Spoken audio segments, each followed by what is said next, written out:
Question number 3. Determine if the points 1, 5, 2, 3 and -2, -11 are collinear. क्या ये तीनों पॉइंट कोलिनियर है? स्टूडेंट्स, सबसे पहले आपको पता होना चाहिए कि पॉइंट्स कोलिनियर कब होते हैं।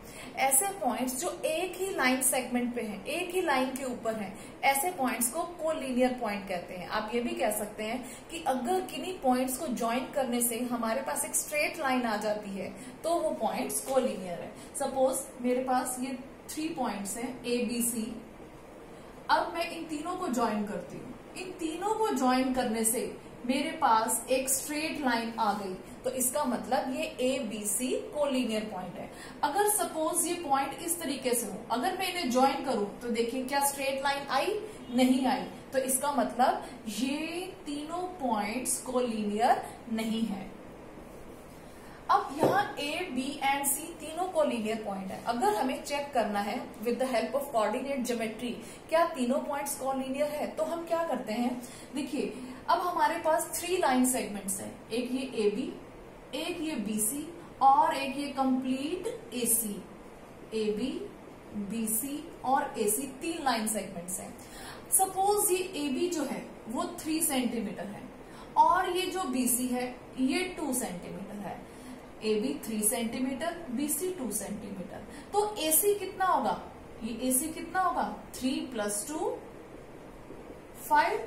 यानी कि अगर दो जो स्मॉलर लाइन सेगमेंट है AB एंड BC, उनका sum third the larger line segment के इक्वल आ जाता है, तो इसका मतलब वो पॉइंट्स कोलिनियर है। अगर मैं पॉइंट्स इस तरह से ले लेती हूँ, सपोज यहाँ B ले लिया, यहाँ A ले लिया, यहाँ C ले लिया, तो BE, BA और AC का सम, BA और AC का सम किसके इक्वल आना चाहिए? BC के इक्वल आना चाहिए। और अगर मैं इस पॉइंट को C, सपोज मैंने ये पॉइंट इस तरह से लिए CBA, तो यानी कि ये BC प्लस ये AB किसके इक्वल आना चाहिए? इस पूरे लाइन सेगमेंट AC के इक्वल आना चाहिए। ठीक है, आप ऐसे भी लिख सकते हैं, यहां C ले सकते हैं पॉइंट, यहां A लिख सकते हैं, यहां B ले सकते हैं, यानी कि ये AC और ये AB, इन दोनों को प्लस करके BC के इक्वल आना चाहिए।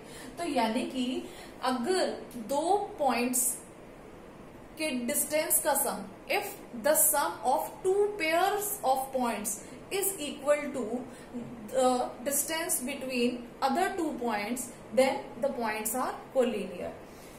अगर AB प्लस AC BC के इक्वल हो, या BC प्लस AB AC के इक्वल हो, या आप कह सकते हैं, सॉरी यहाँ AC प्लस AB BC के इक्वल हो, तो उस केस में पॉइंट कोलिनियर होते हैं।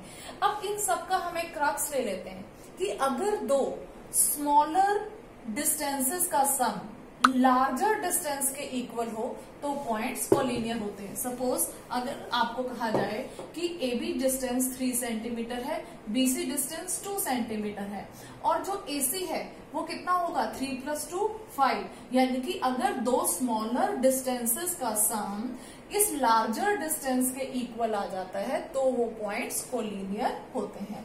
अब हम क्वेश्चन को स्टार्ट करते हैं। पहले इन पॉइंट्स को हम A, B, C लेट कर लेंगे। Let the points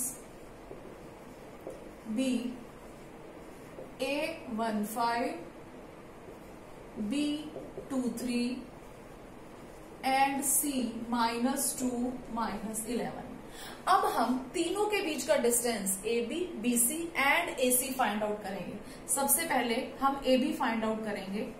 AB formula हमें मालूम है, x2 - x1 whole square plus y2 - y1 whole square. अब हम AB फाइंड आउट कर रहे हैं, तो हम A के कोऑर्डिनेट्स को x1 y1 और B के कोऑर्डिनेट्स को, A के जो कोऑर्डिनेट्स हैं 1 5, इसको हम x1 y1 मान लेंगे, x1 1 एंड y1 5। और जो B है, ये जो सेकंड पॉइंट है, इसके कोऑर्डिनेट्स को हम x2 y2, यानी कि x2 2 और y2 हमारे पास हो गया 3।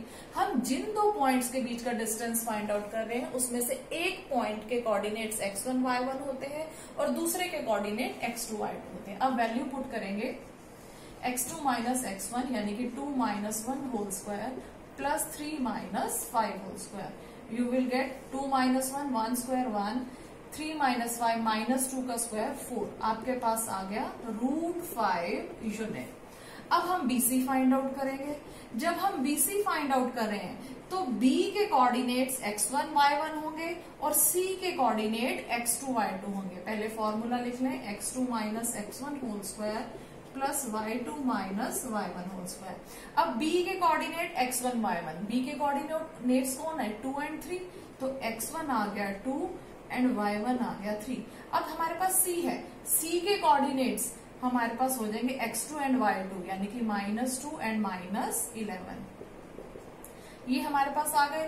अब हम वैल्यू पुट करेंगे तो BC की डिस्टेंस कितना आ जाएगा हमारे पास -2 whole square plus -11 -3 whole square.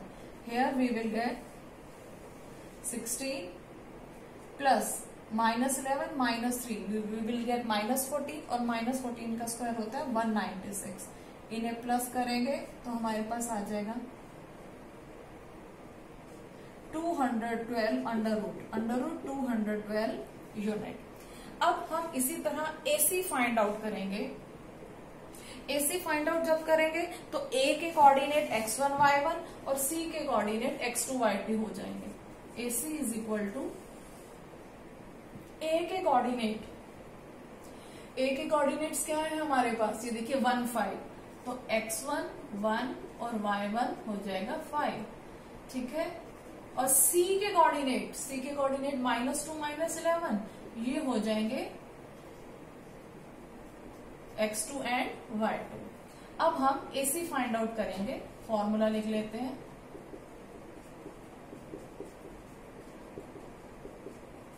Now put the values.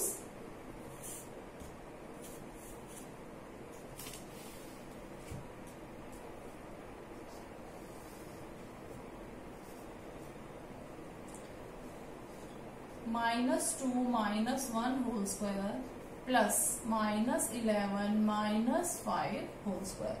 जब आप इसे सॉल्व करेंगे तो आपके पास आएगा 9 प्लस 256। 9 और 256 को प्लस कीजिए, आपके पास आएगा अंडर रूट 265 यूनिट। अब देखिए एक आया हमारे पास √5, एक डिस्टेंस आया √212 और एक डिस्टेंस आया √265। इनमें लार्जेस्ट डिस्टेंस कौन सा है, सबसे बड़ा डिस्टेंस देखिए √5, √212 एंड √265। Obviously 265 is largest. क्या √265 इक्वल है इन दोनों के सम के? मैं यहां ऊपर लिख रही हूं √265 is not equal to √5 plus √212। यहां हमने ये ऑब्जर्व किया, इन दोनों के सम के इक्वल ये नहीं है। आप ये भी कह सकते हैं here AC is not equal to AB plus BC, so the points are not collinear। तो इसका मतलब ये पॉइंट्स कोलिनियर नहीं है।